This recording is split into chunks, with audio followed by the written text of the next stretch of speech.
Hello learners, I hope the studying for geography is still going well, and I hope all those application exercises are being done. Remember, once again, that's your most important concept, is applying your material that you learned to the past papers. Today we look at another very important section, and that's map work. Remember, it's out of 100 marks and it's a quarter of your marks.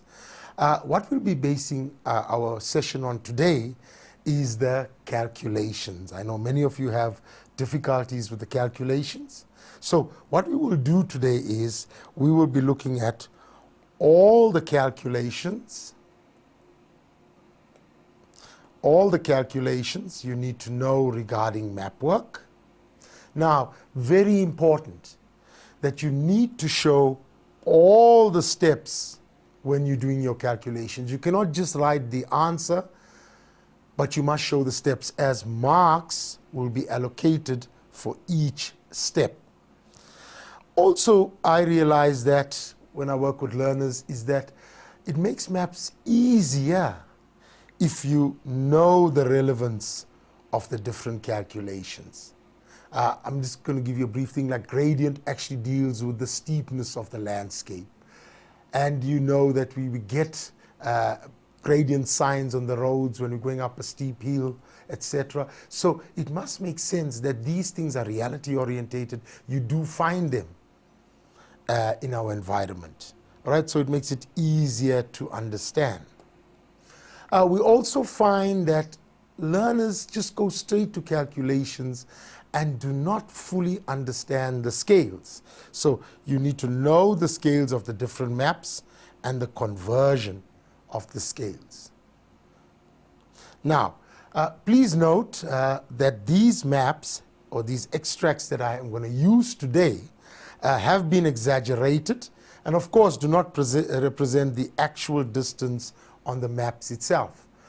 Reason being that if I had to put the actual and correct sort of exaggerations or pictures of the maps or abstracts of the maps, then we won't be able to see it on the screen itself. So we've exaggerated it. But the workbooks that you've got will actually have the actual sizes, and the calculations itself is actually correct. Let's get started. All right? Now, first of all, as I mentioned to you, is the scale.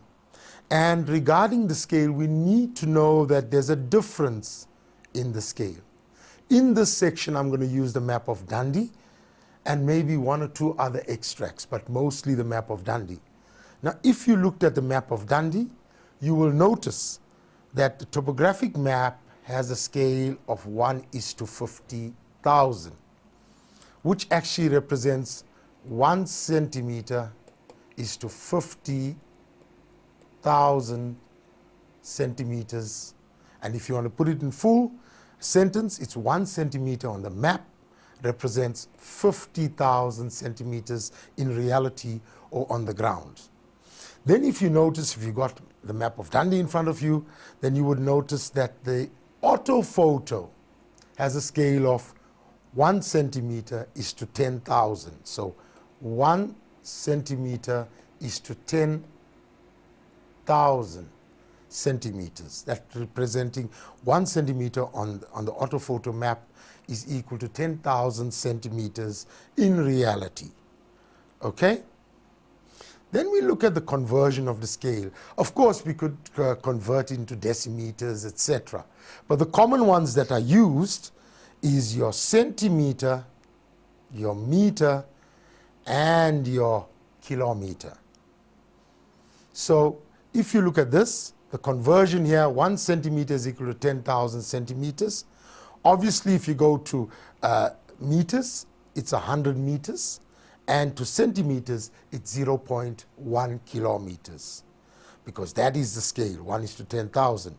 Then we look at the topographic map, which is 1 centimeter is to 50,000 centimeters, which is then 1 centimeter is to 500 meters, and 1 centimeter is to 0.5 kilometers. We need to know this because in many places you have to use the scale in our calculations. And sometimes the examiner specifies the answer in meters or the answer in kilometers. You also need to note which map you are using, the topographic map or the orthophoto map. Because in many occasions we find this when we're analyzing results, that we ask a learner to look at the orthophoto map, but actually when the learner does it, he measures the straight line distance correctly, etc. on the map, but then uses the topographic map scale. And that's losing marks unnecessarily. So please be cautious regarding that. Okay? Let's then look at some questions on this that could be similar exam type questions. It says, state the scale of the topographic map.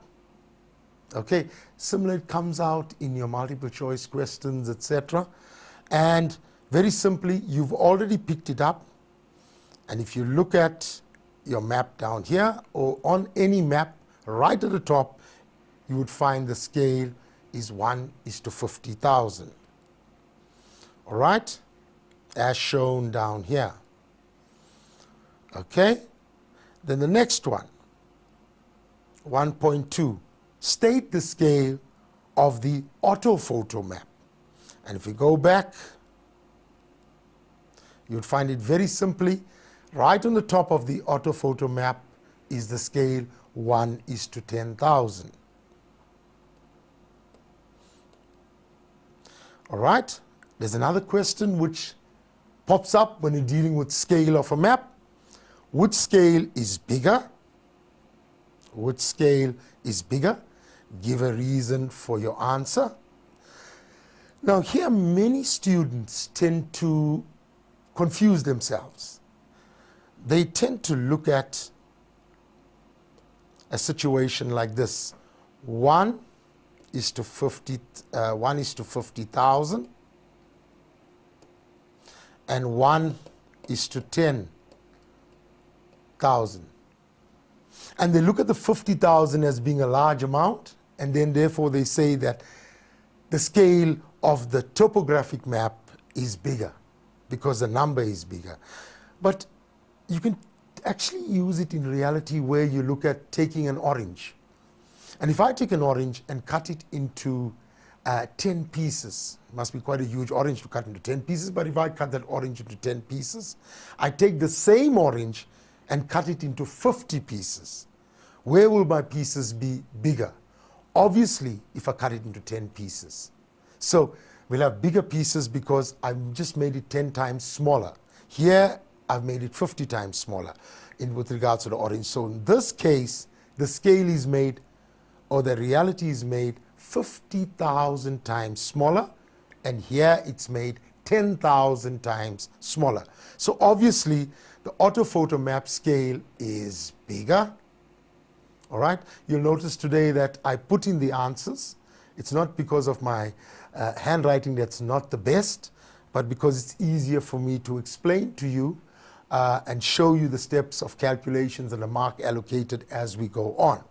So I said the solution here would be the orthophoto map scale is bigger because it's reduced by 10,000 times, whereas the topographic map is reduced by 50,000 times. Okay, so definitely the orthophoto map. Let's take another question. State the scale of the orthophoto map as a word scale.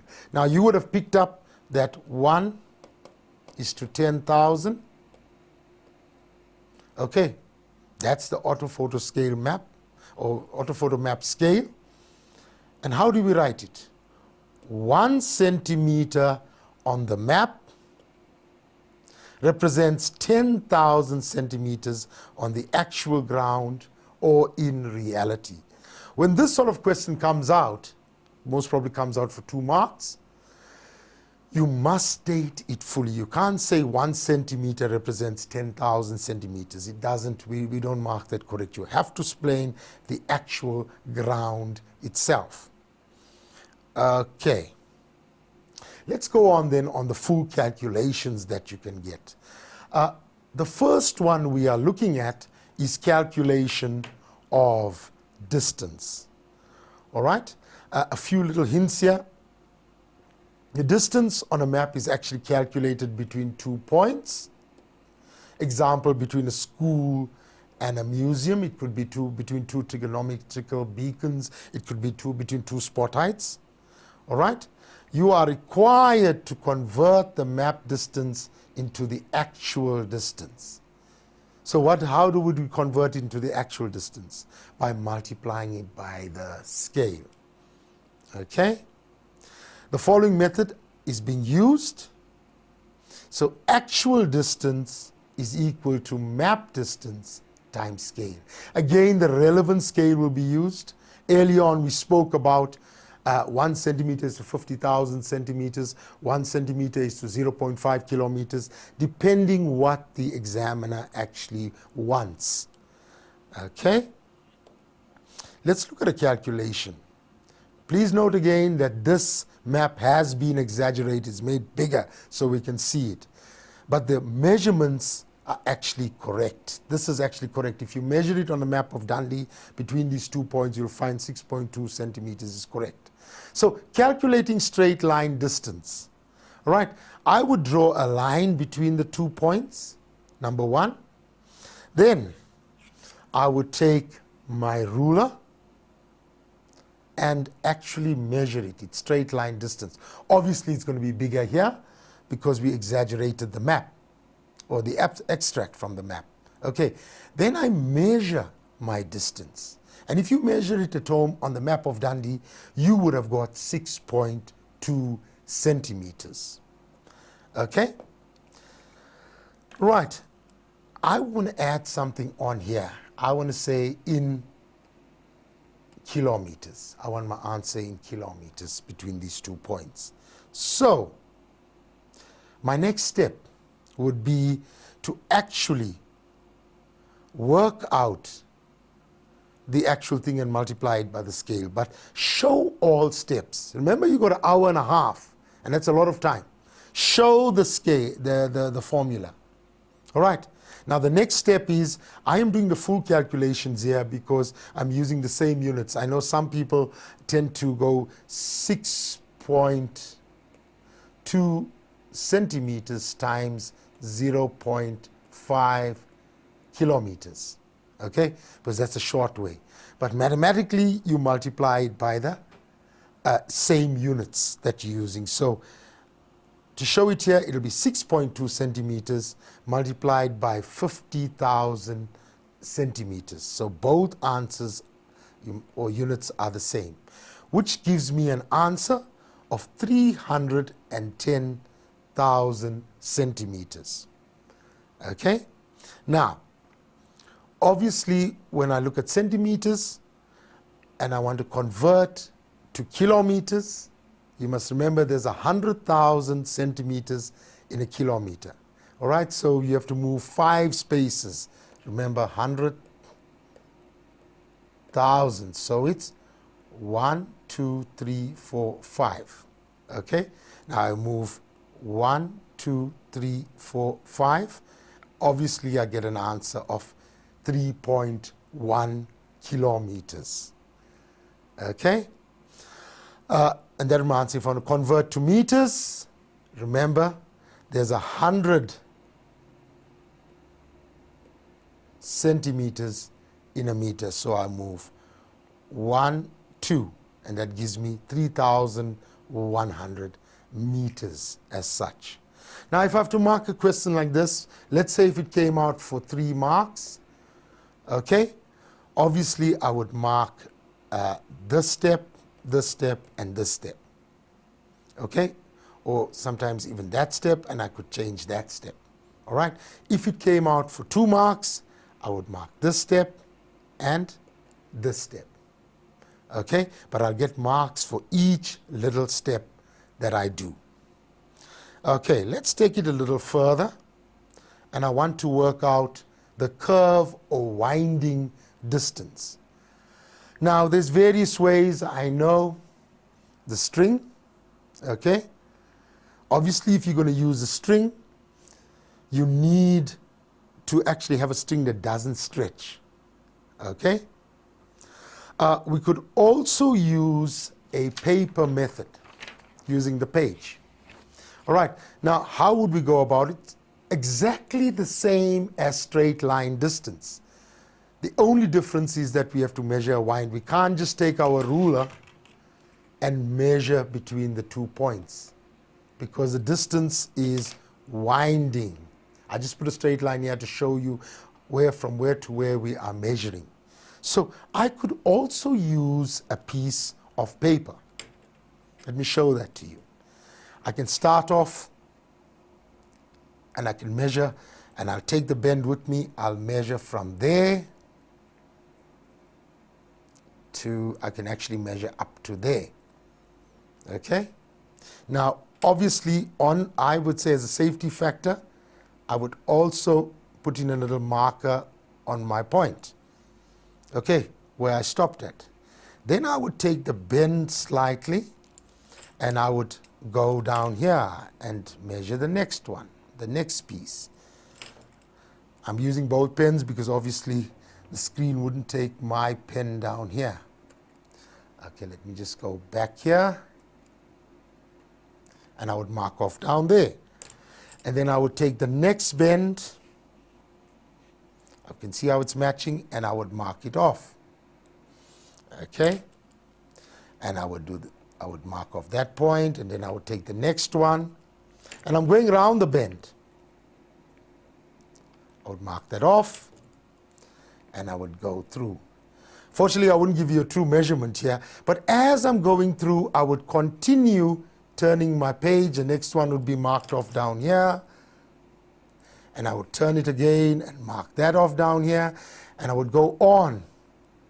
In the end, what do I have? I have my whole measurement right down here until I reach this point. It's on a straight piece of paper. Okay, from all these methods, it's the most accurate method. I then take my ruler, I place it there, and I measure the distance. Okay, and that gives me my map distance. All right?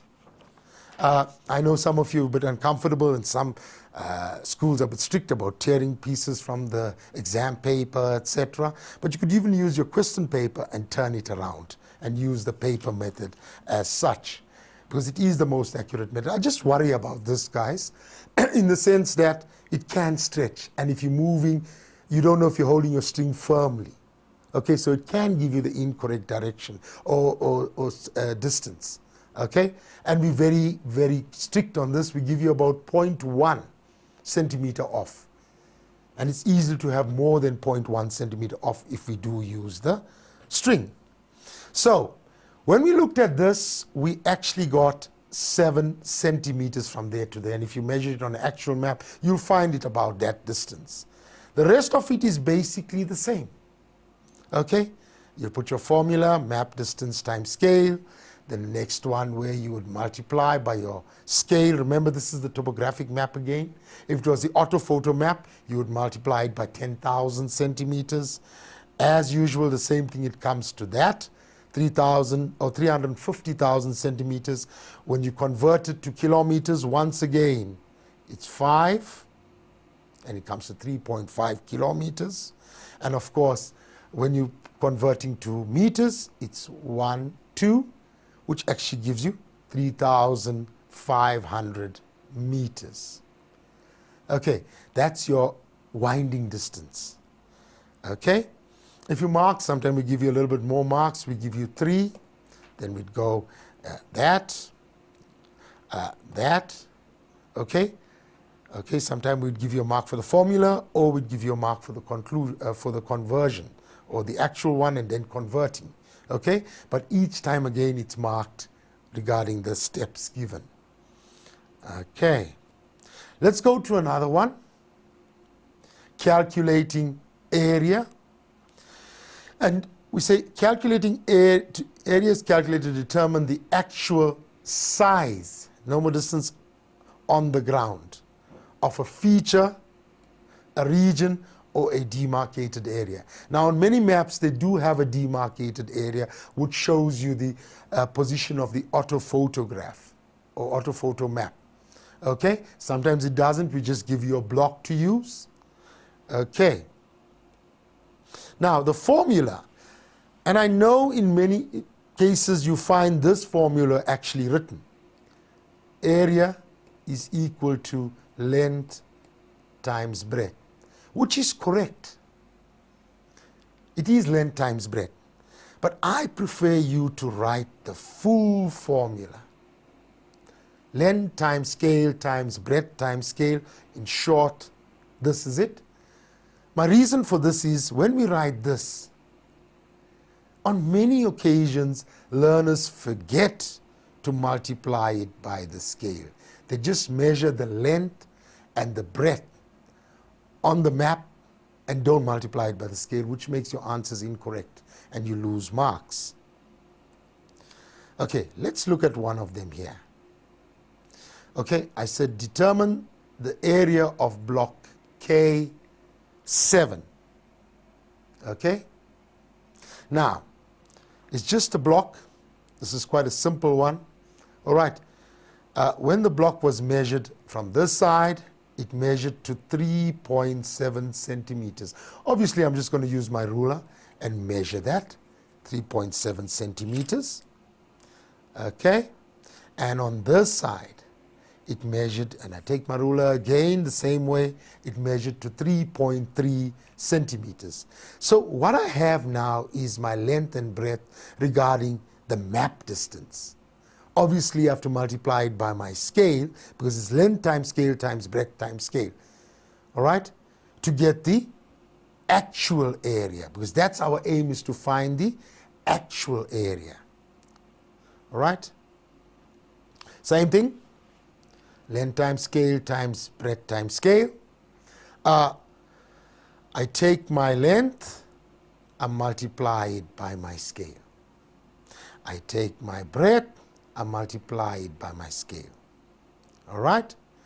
Which then gives me an answer of, this times 3.7 times 50,000 gives me an answer of 185,000 centimeters. If I multiply 3.3 times 50,000 using your calculators, all right, gives me 165,000 centimeters. Obviously, I need to convert that if they require my answer, and I'm going to change this. Let's say we want our answer in kilometers. Obviously, I have to then convert. Okay, you know the conversion already when we worked out the straight line distance and the winding distance. 185,000 centimeters equal to 1.85 kilometers because you move 5. All right. And then, of course, 165,000 centimeters is equal to 1.65 kilometers. Last step, length times breadth, okay, because we now converted it to with the scale, etc. And we multiply 1.85 by 1.65, and we got an answer of 3.1 kilometer. And I'm going to highlight this, squared. Now, if we don't have the squared, it's wrong. Okay? It's wrong, the answer. Whether you got the figure right, the answer is wrong. And sometimes we tend to forget this. So please note, you must have kilometer squared. Okay. Let's go to the next one. Finding places by means of bearings. Okay? Now, I've got here a question, same based on the map of Dundee. It says, locate the spot height 1043 and trigonometrical beacon 284. All right? Determine the true bearing of spot height. I'm going to ring this 1403 from trigonometrical beacon 284. Now, learners tend to confuse this. Remember, we are standing on the from point. So, and we're looking at the other area. Always note this. We are standing on the from point. Sometimes the wording is slightly different. It says determine the true bearing from trigonometrical 284 to spot height 1403. And even if it's written there, you always check which is the from point. Whether the wording is in the front or behind, you check which is the from point. So let's look at what we need to do. Okay, we actually bearing is finding it in degrees. All right? Now, let's look at this. When you calculate true bearing, all right, we always work from the true north. Now that is the true north based on your map. When you put your map in front, facing in the proper direction, you understand, and you'll find on the side, it tells you that is true north. In reality, that may not be true north because you may need to orientate your map, but when you're working with calculations on the map itself, that is true north. So true bearing is actually the angle created from the from point, I'm going to talk in simple terms, to the to point. All right, the angle created. So I know it said here, calculate the true bearing of spot height 1403, that's spot height 1403, from trig beacon 284. Okay, so I'm standing here.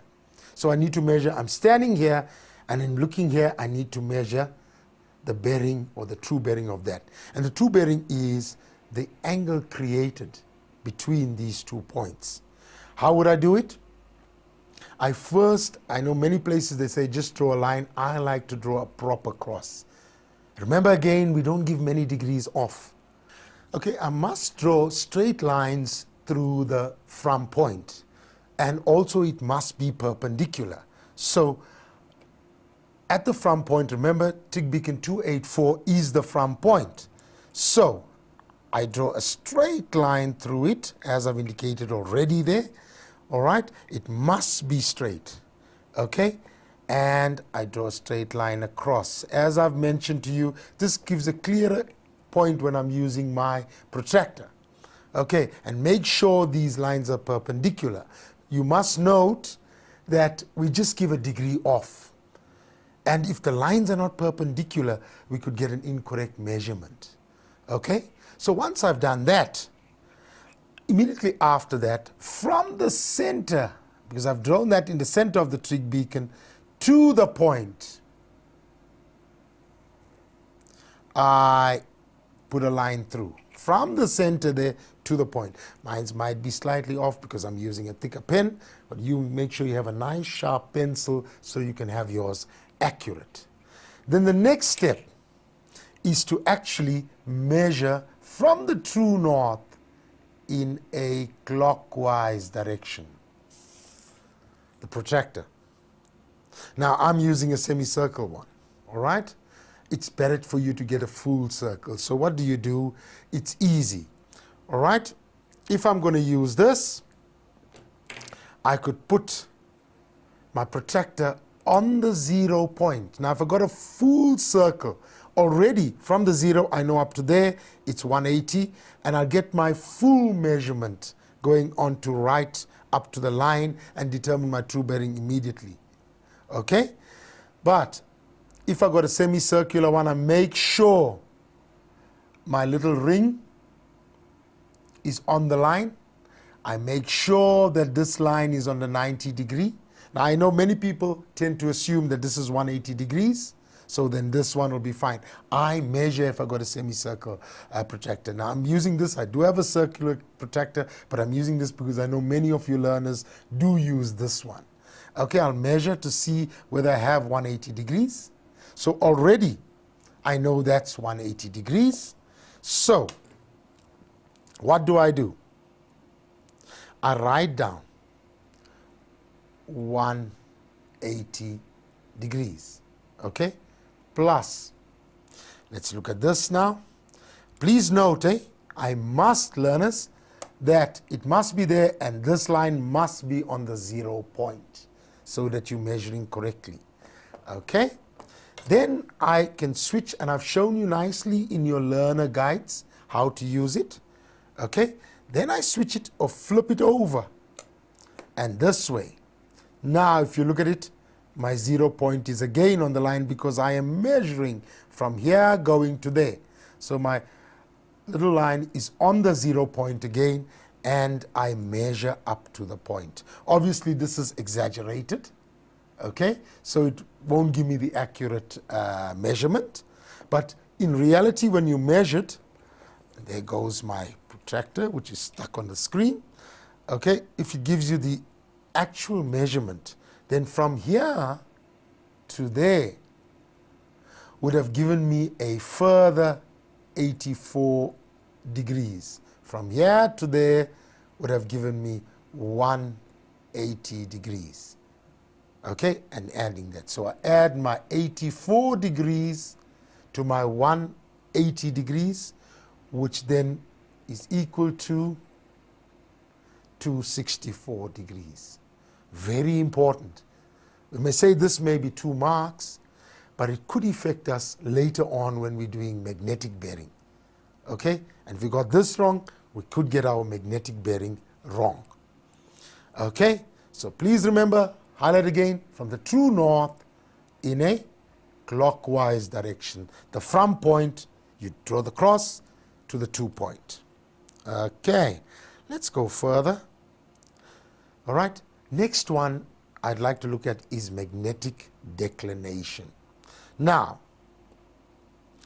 very important to note that the magnetic declination is the angle between the true north and the magnetic north. The magnetic north, in terms of Southern Africa, is always to the west of the true north. Okay? And this is the angle. This is the magnetic north. I have to put an arrow both ways because it can decrease in size and increase in size. Learners, we tend to learn this off when we're doing magnetic bearing. We tend to ask ourselves, or learn it off, that eastwards we subtract, westwards we add. And we try to learn this off and we confuse ourselves. It's a simple way. You always get this on your maps. Okay? On the side of it, you've got this little sign. And on the other side of it, you got this important information.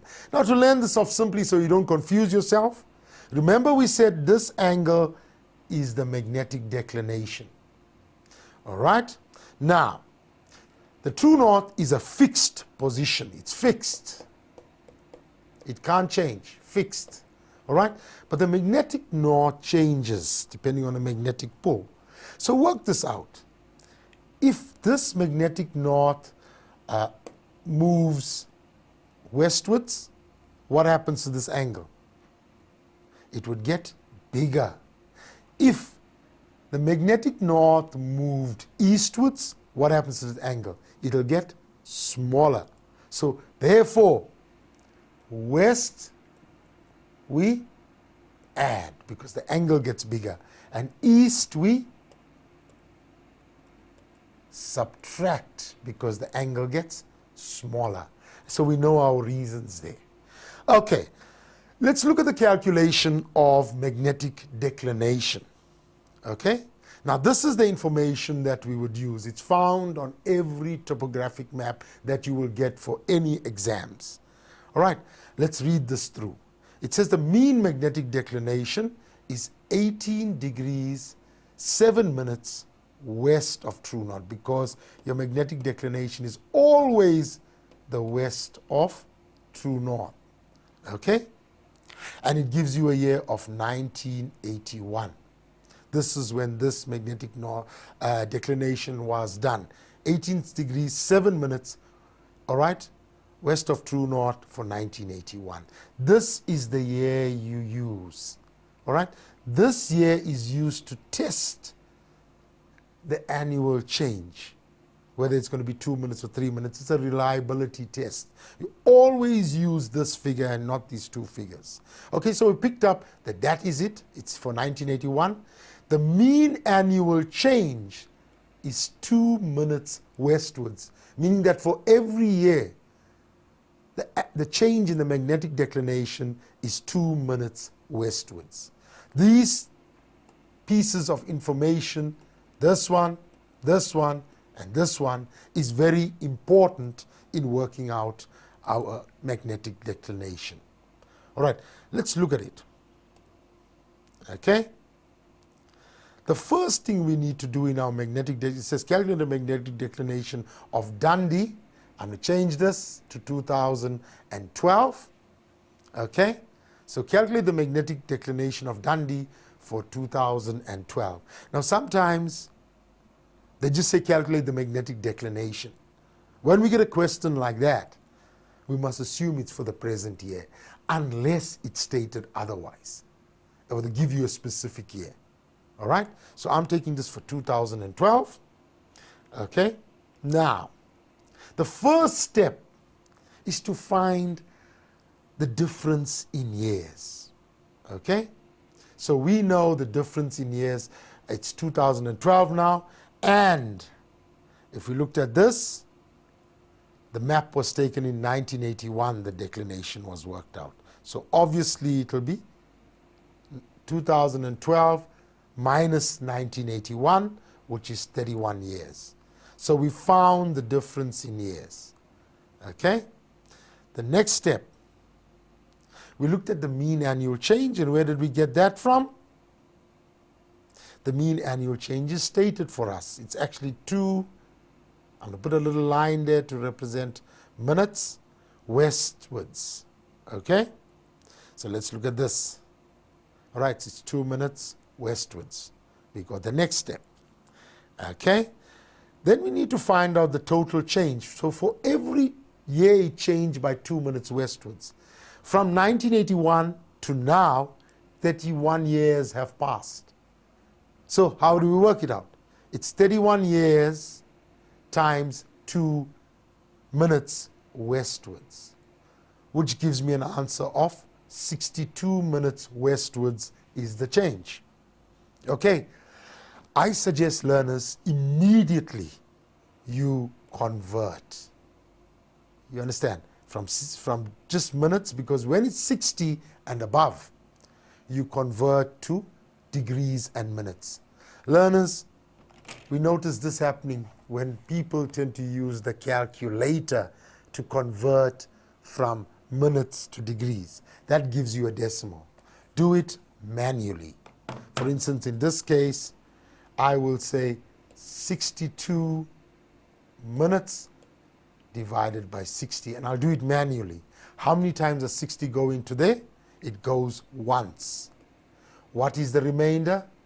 2 is the remainder. So it's 1 degree, 2 minutes. Obviously, I'm dividing by 60 because we've also learned that there's 60 minutes is equal to 1 degree.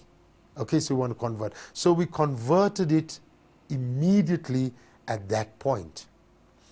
All right? Now, let's look at the next point. And I'm going to scratch this off here. It's actually 2012. Okay? Now, the original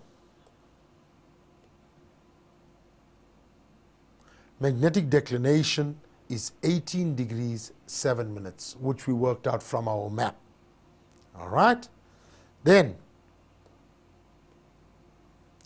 obviously we've got that, and this change has happened in 31 years. Okay? Sometimes it doesn't hurt to actually put down in this point, magnetic declination for 1981 is equal to 18 degrees 7 minutes west of true north. It doesn't hurt to actually put it in your calculations. So it's easier to refer as you're working. Okay? So, I've got this. I know this is for 1981. Okay? Now, my next step is then to add or subtract the amount. Okay? But we know the annual change was westwards. Okay? So, and we know that if we go westwards, it gets bigger, as I've explained to you here also. Westwards we add because the angle gets bigger, and eastwards we subtract because the angle gets smaller. I made quite a mess of this section here, but long as it explains the point. So our change was westwards, so obviously we add 1 degree, 2 minutes west of true north. We add the 2, and of course it's 18 plus 1, which gives me 19 degrees, 7 plus 2, which gives me 9 degrees west of true north. Guys, some of you have a problem here. In this section here, we can also simplify it. You don't have to have it this way. You see most memos. You can do this, all right? 18 degrees, 7 minutes, all right, west of true north, plus 1 degree, 2 minutes, okay, west. And you can draw a little line there in that same point and add them up this way. It's still fine. You're not going to get penalized for that. So you know you'll write west of true north, and then 7 plus 2 is 9 minutes, 18 plus 1 is 19 degrees, which sometimes people prefer because they're working across. It can be very confusing. Okay. It's another little aspect of magnetic bearing which comes in. Now, many cases you would find that when they test you, or when the examiners test you on bearing, they ask you to determine the magnetic bearing, all right, for the point. Now here, we've asked you to do the magnetic bearing from 1403 to 284, same 2 points. You've already worked out the magnetic declination, and you already worked out the true bearing for the 2 points. So it's exactly the same 2 points. Okay? Now, what is the formula for magnetic bearing? It's true bearing, you understand, which we already worked out was 264 degrees, because I'm using the same point, plus magnetic declination, which we worked out was 19 degrees, 9 minutes west of true north. Okay? That is why I'm saying it's so important to get that correct. Because if you get this incorrect, you're going to get your magnetic bearing incorrect. Because magnetic bearing is true bearing plus magnetic declination. So let's look at our steps. When they give you a full question and say calculate the magnetic bearing, okay, I'm putting it into a full structure now. The first step is you would have to calculate your true bearing. The second step, obviously, you would have calculated your magnetic declination, which is this one over here, okay? And you would get that, and you would get that, okay? And the last step is to add them together, okay? Magnetic bearing is equal to magnetic declination plus true bearing, which is equal to 19 degrees, 9 minutes plus 264 degrees, which is equal to 283 degrees, 9 minutes. You don't have to show west of true north when it comes to magnetic bearing, and that is your answer. So let's look at this one here. It's 1, 2, 3, 4, 5. Okay, we can get 6. If it's for 7, you understand, we can get another mark there, and it can be 7 marks because you did 3 steps. You worked out true bearing, you worked out magnetic declination, and then you worked out magnetic bearing. 3 little steps, and we don't have to tell you that you must work out true bearing or magnetic declination. We just tell you work out the magnetic bearing as such, and you would get your answer. And it's a lot of marks, learners. Okay, so we have to be accurate from working out the true bearing right down to working out the magnetic bearing. On occasion, sometimes you get 2 marks for calculating this, and of course the marks could change. But each step is marked here. It's a lot of marks. We're going to take a little break now, where you can get your, as I always say, your little glass of water and no other beverages. And I'll see you back on your seats soon for the next part of our map work. Welcome back, learners. I hope you had that glass of water and you're ready for the next part of our program. Now, learners, I must emphasize there are some sections that have never been tested for a long time, but we're not taking any chances. Last year's 2012 paper, you would have realized that there were some sections that got tested after quite a few years. So it's important to cover the whole curriculum as such. So the next section I'm going to look at is a section also that hasn't been covered for many years, but we never know. It's actually quite a simple section, but let's go through it also. Okay? And this is the calculating of speed. I'm sorry, let me just get my pen here. Speed, distance, and time. And like in science, when you do this, you've got that little triangle, and it's easy to work things out. If you look at this, if I block this off, that's time, that's distance, that's speed.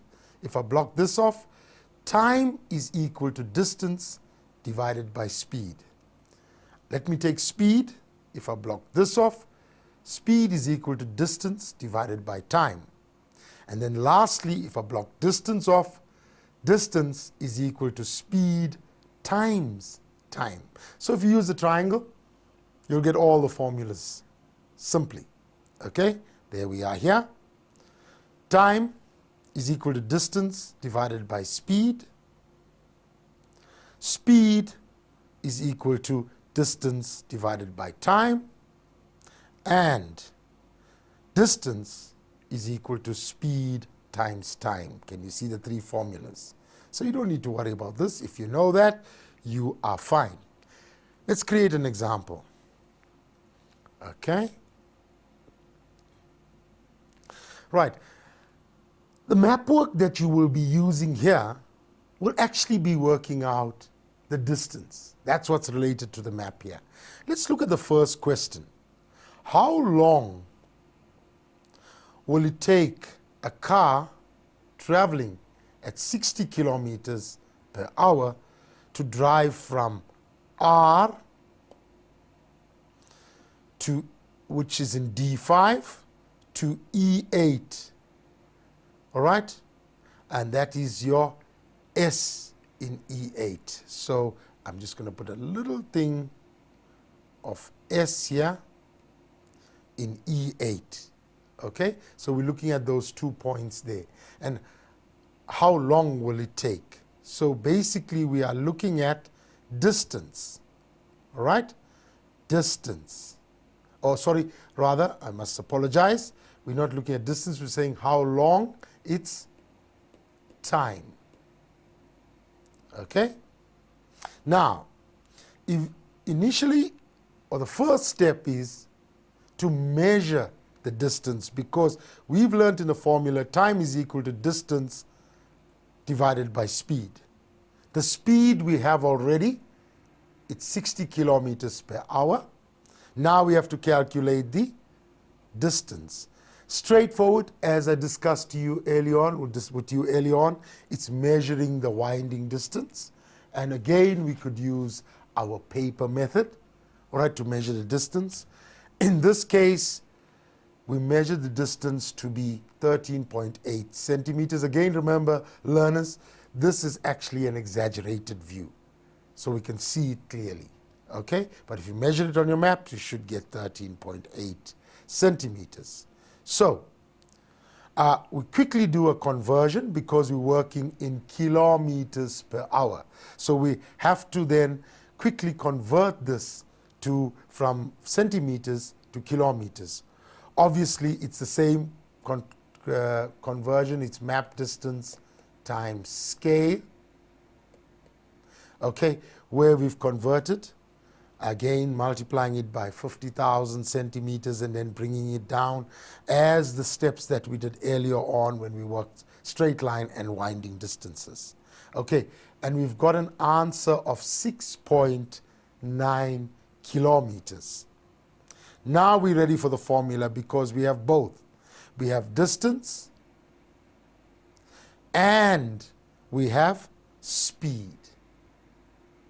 Okay?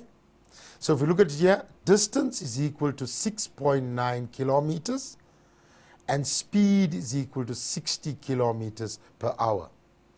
Okay? Now, that would cancel off with that. So we're already working in hours. All right? 6.9 divided by 60, it's 6.9 divided by 60 hours. Okay? When we work that out, it gives us 0.115 hours. Okay? We want to show it in minutes because 0.115 hours doesn't really bring out the significance of the whole thing. So we know already. How would we do it? We'll multiply it by 60 because in 1 hour there are 60 minutes. We all know that. All right. So 115.115 multiplied by 60 gives you 6.9 minutes. Okay? That's your answer. If a question like this would come out, okay, we could give a mark for that, we could give a mark for that, we could give a mark for that. Okay? And that's 3 marks. If the examiner is a bit generous and says 4 marks, we could even give a mark for the formula. So it's so important. Show the formula, show every step, because you don't want to take a chance. You don't want to lose marks. Okay? Let's look at the next one. Now we're working out speed. At what speed, all right, will you be traveling if you took 12 minutes to travel from R in D5 again to S in E8? Okay? So we're looking at speed, okay? And we know speed is equal to distance divided by time. Where did I get that again? Yeah. Speed is equal to distance divided by time. Okay? Now, what do I have again? I have the time. What do I need? I need the distance. And same as the other one, I use the same 2 points to make things simpler. All right, you measure the distance again in the winding distance, and obviously you would get the answer because it's the same 2 points. You got the answer of 13.8 centimeters. Okay? So my distance is 13.8 centimeters. And same like the last one, you convert it to kilometers because that's what you want to work out, your speed in kilometers. So we worked out the time to be 12 minutes. Okay? Of course, we want to work out in hours. When we convert 12 minutes to hours, it actually works out to 0.2 hours. Okay? Very simply, it'll be 12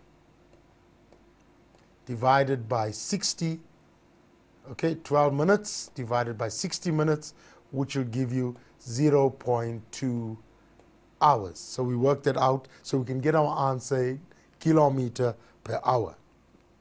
All right, we know that the formula distance over time, which is then 6.9 kilometers divided by 0.2 hours. We can't cancel off these units because they are different.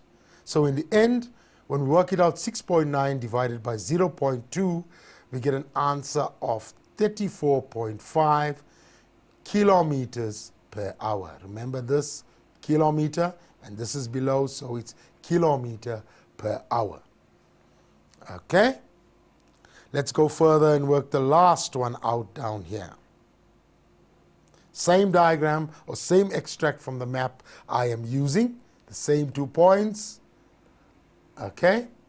Now it says, what distance will you cover if the speed, so it's distance you will cover if the speed you traveled was 60 kilometers per hour and it took you 12 minutes. This is not so much map orientated. You understand? because you're going to work out the distance here. You don't have to calculate anything. The other two figures are given to you. You know the formula here. Distance is equal to speed times time. Okay, as we use our little triangle, you work that out. Okay, now what figures do we have? We have both. We don't have to calculate anything. Do we have speed? Given to us. Do we have time? Given to us. Just remember, coming back to time, we have to convert again from minutes to hours. Okay? So, our speed, 60 kilometers per hour, and our time multiplied by our time is 2 hours. So, obviously that would cancel off with that. 60 times 0.2, which gives us 12 kilometers. Okay, besides that, it's quite an interesting concept to work out, you understand? And it'll also assist you a bit with the science in terms of working out on movement, etc. But remember, guys, I know you may not see this in many past papers, but we don't take a chance. It doesn't take us long to learn this, okay, in case it does come out. Okay, let's go on. Your favorite section, all right, the cross section. I don't know why, but many learners tend to experience problems in this. A little hints down here, guys. If cross sections are not your favorite section, okay, all right, and it makes you very cross, okay, leave it for the end, because it can frustrate you. You understand? If you're doing it in between and the question is phrased between, leave it for the end. Finish all your other questions first and then do the cross section. Okay? All right? So leave this for end, eh? If you have a problem. If you're confident, do it. Secondly, please note that you will get part marks if some of the points are correct, because we mark it with the transparency, etc. So if some of your points are correct, or if we ask you to put in a road or a railway line and you got in the correct positions, you do get part marks. Okay? So don't get frustrated if it's slightly off. You still could end off sometime. Let's say it's out of 7. You could still end off with 5 out of 7, 4 out of 7, which is significant marks. Okay? Let's look at our little example here. Draw a cross section, all right, from spot height 1456 to spot height 1252, okay, on your cross section. Show the hiking trail. Vertical scale is given to you of 1 centimeter is to 20 meters.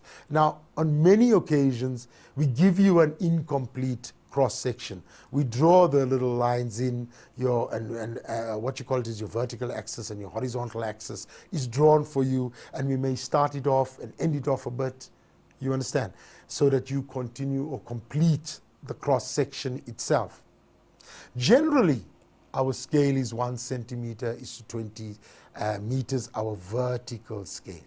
All right, is 1 centimeter is 20 meters, but you don't take any chances. Even if the outline is given to you, the vertical axis and the horizontal axis is given to you, you measure between the points to see whether the scale is 1 centimeter to 20 meters. Your horizontal scale will depend on what you are using. I'm going to quickly go past this, all right, because I don't want you to watch that yet. We're going to build it a bit, and then you're going to see the final answer. So remember, if it's a horizontal scale,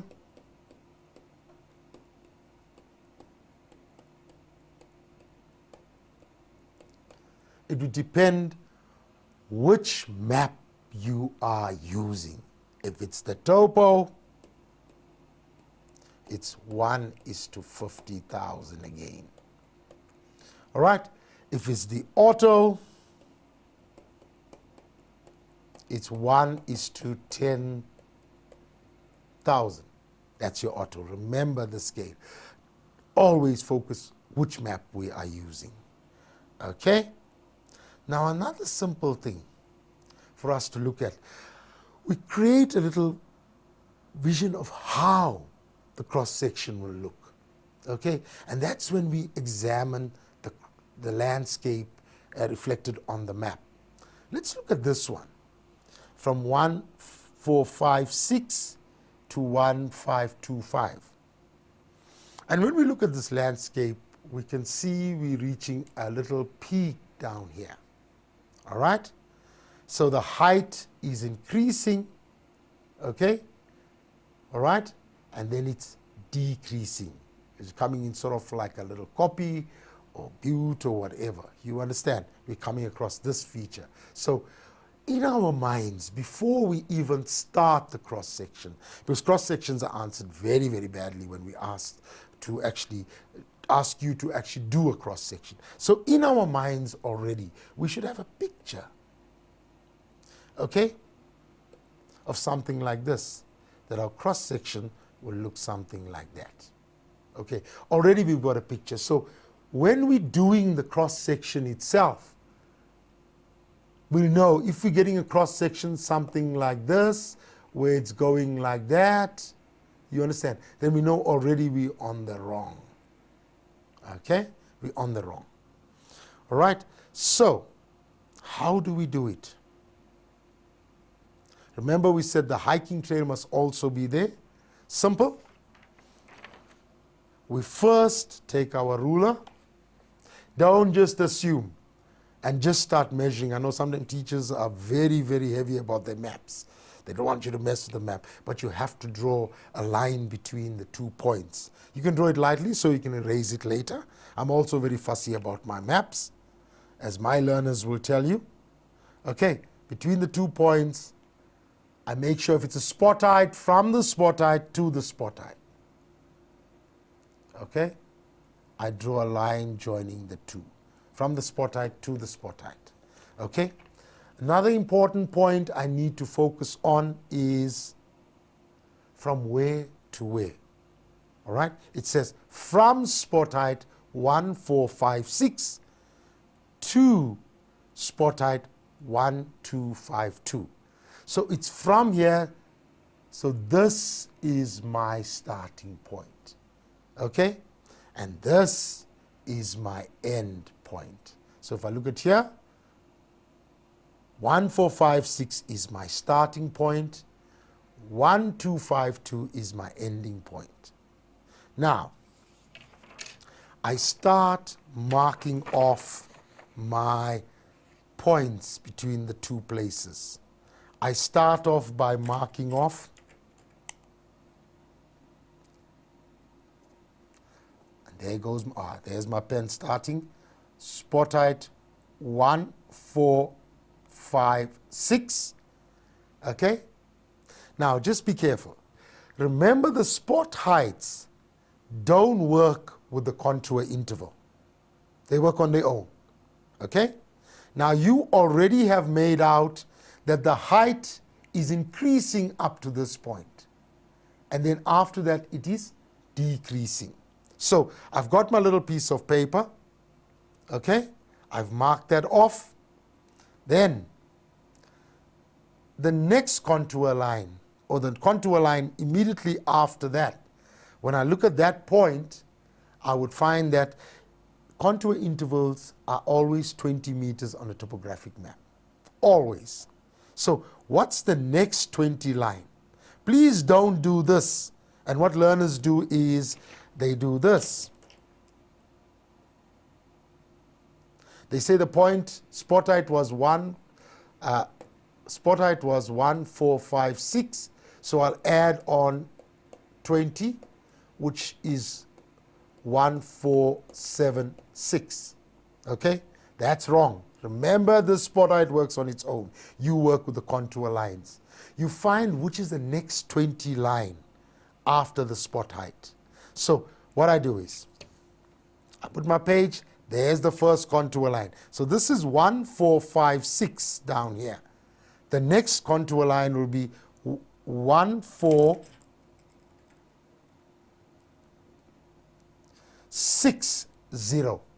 1460. I need to be careful if my lines don't go around.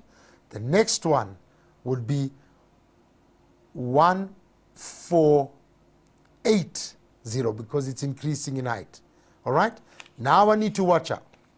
I need to keep looking. And if I look here, it's exactly the same line that has cut through that point. So it's 1480, and when I'm looking here, it's also 1480. Okay? If I go further, must know now I'm coming downwards, all right, or a decline.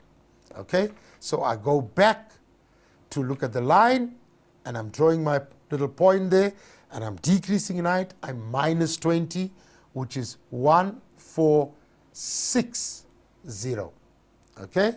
And I go further, it's going down, it's 1440. And my next one, I'm going there, okay, it's 1420. And the next one is 1400, and I'm going down again. It's 1380. I'm taking away 20 meters each time because I'm going down a slope, and this would be 1360, 1340, 1320, 1300, and I'm carrying on to my point. I remember, hey, there's my hiking trail here. So I put a marker and say hiking trail, okay? And as I go further until I reach my point, of course, my paper is a bit small here, okay? Until I reach my point of 1250, and I write it down, okay? 1252, sorry, and my points. I have all my points marked down. I've already got a vision of how my cross-section is going to look, okay, between these points. The next step for me would be then to draw in my X and Y axis, or my vertical and horizontal axis. I look at my figures and I find out which is the smallest figure. On my little page, I have 1252 as being the smallest, and if I look carefully down here, I have 1480 as being the largest. So when I start my cross section, I don't have to start from 0. Okay? What do? All right, I draw my lines and make sure that's straight. Okay? All right, then I start marking off with centimeters. I say, okay, that's my first, because I remember 1 centimeter is equal to, okay, I've counted my points. I'm just going to do it quickly here. All right, okay, 1 centimeter each. Although 1252 is my lowest point, you understand, I could start off with 1240, okay, because that's my 1252 is between 1240 and 1260, and I could go 1260, 1280, 1300, provided 1 centimeter represents 20 meters.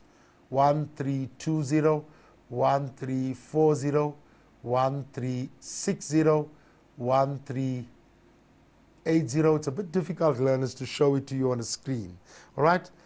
1400, 1420.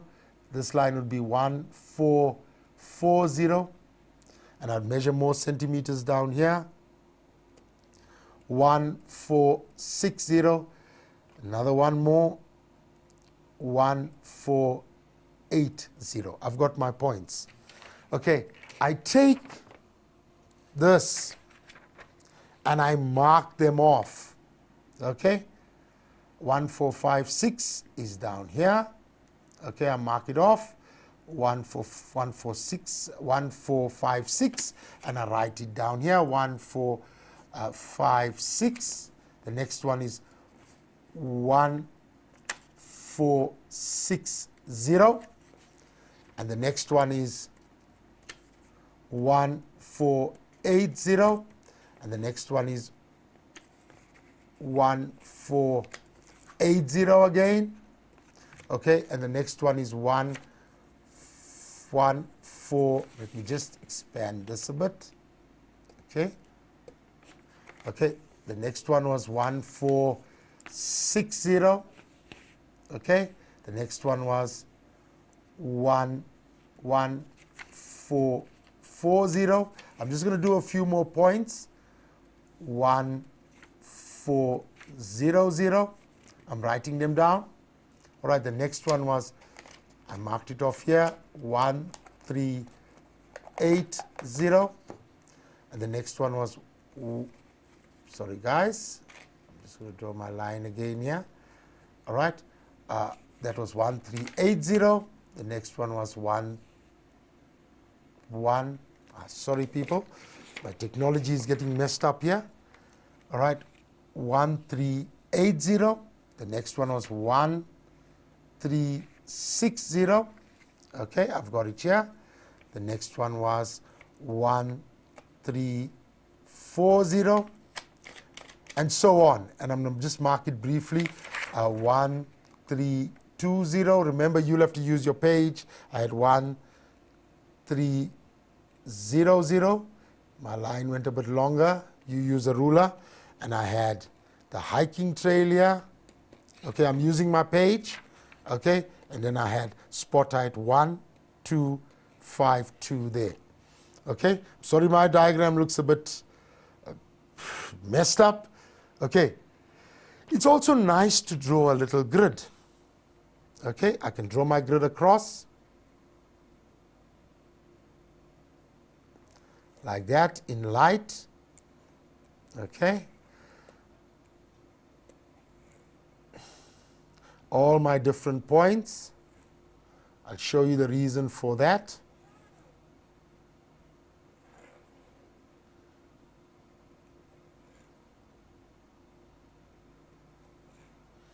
Okay. Oh, and I'll continue to draw my grid, and I can also join in my points here.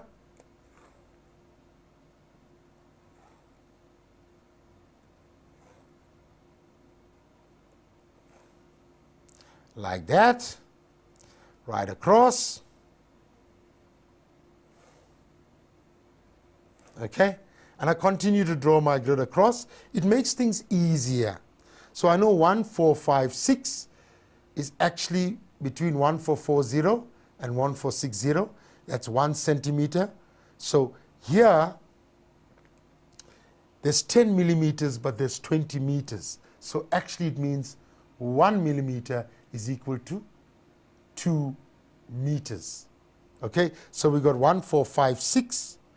It's between, so it's 1440. So we have actually 16 millimeters. So it's 1 millimeter represents 2 meters. 16 meters will be represented by 8 millimeters. So what do? I just measure 8 millimeters down here, and that's my first point. I can put a little arrow. That's spot height 1456. And then I know 1460, there it is down here. I do my dot. 1480, I do my dot. 1480, I just do my dot because that's 1480. 1460, I just do my dot. 1440, there's it here, I just do my dot. And eventually I'll get that. If it's a hiking trail, I can just put a marker there. So eventually when I join my lines, I can already see what is actually happening. It's going up and coming down. So more or less my cross section is correct. It's very difficult to show you on the screen, but I hope I gave you some ideas about the cross section. It's best to show it on a piece of paper and as you're doing it on a map. But I hope you picked up some ideas from this, learners. So if we look at the cross section itself, again, this is not the correct thing because it's been exaggerated and elongated to a certain extent. But you notice, I started off, I showed my point 1456. You notice it picked up. And notice down here, guys, I've put in all my figures. Okay? All my figures down here. I put a little marker for the hiking trail. Okay, so all my figures that I've done like this on the page, I've put it there. Okay, notice I've started not from 0, I've started from the point just below the first or starting or the lowest point, and I went up just to the point there. I just went slightly higher, it's fine, but I know 1480 is my point.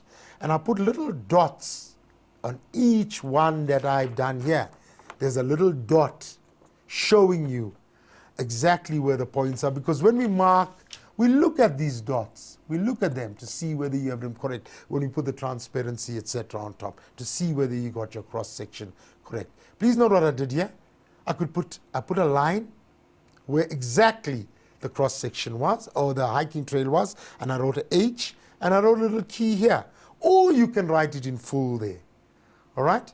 Or you can write in full. So I showed my starting point, and I showed my ending point. And also I can see what I visualized earlier on, that this is a little copy or butte, etc. It's going up, coming down. This was my vision earlier on, and that is correct. Okay? So I've done my cross-section. You know, what's another thing here, guys? We could ask you, name the feature that the cross-section forms. So that's also additional marks. Okay? We could even, as I said, without one is a copy, we could get something like that. Then you say it's a valley. Because we could ask you further questions. All right? Describe the airflow that happens in this cross-section or this feature. So we can add on questions. Haven't been done recently, but we can add on questions here. So it's vital that we have some idea. Even sometimes we may not get our cross-section totally correct, but we got an idea of what the cross-sections look like. Okay, so I do apologize. I know it's a bit tough doing it down here, but I hope I gave you some idea. Please go back and practice. Okay, let's look at the next thing. It's also related to your cross-section. I would love it when questions all come together from the cross-section. So gradient, this is another one that seems to give learners problems. Okay, let's look at what is gradient. The definition actually. It's a relationship between the vertical height, also called the vertical interval, and the horizontal distance, also called the horizontal equivalent. Okay? Average gradient is the average general relationship between the vertical height, which is also called the vertical interval, and the horizontal distance, also called the horizontal equivalent. Please note, when we're working this out, we're actually working out the average. If we work out a gradient, I just want to go to this a little more here. Okay. And if we look at maybe an area, and we look at something like this, all right? And we have to work out the steepness of this gradient. We're actually working out this, which is the average, because the slope is not like that. It's undulating. It's going up, coming down, going up, coming down. So please note, we are working the average gradient as such. So let's look at the formula for calculating gradient and interpreting it. All right? It's actually the vertical interval over the horizontal equivalent, VI over HE. All right? I'm going to come back to this point here. Let's do the calculation first. Okay? Now, I'm going to use the same 2 points to do the calculation for this. All right? Now, how do we work out VI? VI is actually the difference in height. That is why we talk vertical interval, because the difference in height. All right? If you look at these 2 points here, and we look at this point and that point. This is spot height 1456 and this is spot height 1252. Okay? So we take the bigger figure and we minus the smaller figure from it because we're finding the difference in height. So VI is equal to 1456 minus 1252, which is 204 meters. So we worked out VI. How do we work out HE, which is the horizontal equivalent? So how do we work that out? Okay? We measure the distance between the two. We draw a line across and we measure the distance between the two. In this case, it comes to 5.5 centimeters when you check your maps. Okay? Now, remember, we need to find the actual distance again. Okay, we can't just use this because HE is a horizontal equivalent, is the actual distance, because in this case, this is the actual distance in actual difference in height, and in this case, we must find the actual distance. Obviously, it's the same thing. The formula is map distance times scale. Now, I know we're messing around with two different units here, but for convenience sake, and we do mark it at the end of the year, we multiply it by the scale of 500 meters if it's the topographic map. Remember, scale 0.5 kilometers, 500 meters, okay, and 50,000 centimeters. Why do we use 500 meters here? Because the VI is already in meters. Okay, so we measure the distance between the two and we got 5.5 centimeters times 500, which gives us an answer of 2,750 meters. Okay, now do we have HE? Yes, we've got it.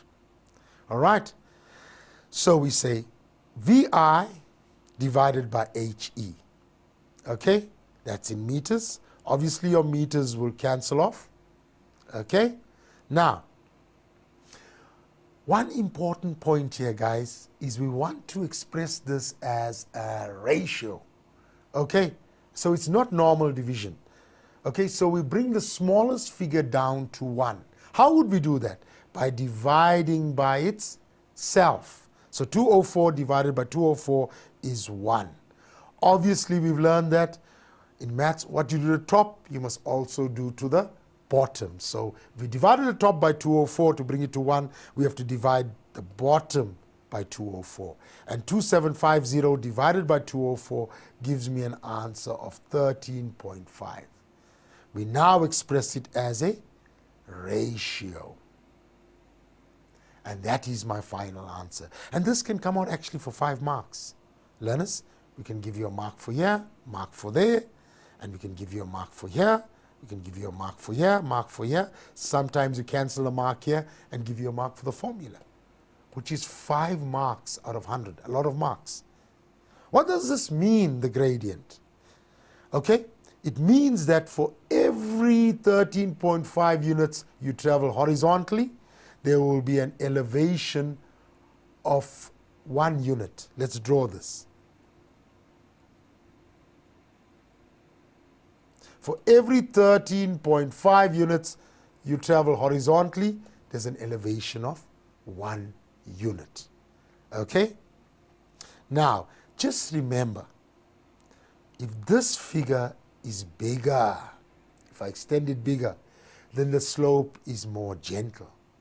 If this figure is smaller, then the slope is actually more steep because you're covering few units horizontally for an elevation, vertical elevation of 1. This is actually quite a steep slope. If I had to convert this to kilometers, if I said for every 13.5 kilometers you travel by, or your elevation is 1 kilometer, that's quite steep. A good example is Van Riemen's Pass, which many of us use when we're traveling around, either from Johannesburg to Durban, etc. And you see a board there showing elevation of 1:15. Okay, and your dad, you understand, he just picks up speed. In my case, I've got a little old car, I have to change gears and push up to get it down there. Okay? So that is your gradient. We can also do another concept or calculation based on a cross-section. And that is your vertical exaggeration. All right? Sorry, I just wanted to go back, and I must apologize. I spoke about the relevance. Okay? We have various uses for average gradient. I said I'm going to come back to this. Example, when you're going on a hiking trail and you want to take the easier route, you could determine this route by looking at the gentler gradient. When you are building a house, you understand, and you're looking at the slope in terms of your foundation, you can use a gentler gradient. When we are driving and we suddenly come into a steep gradient, we pick up speed. Okay? So various uses for this. Okay? Let's look at our vertical exaggeration.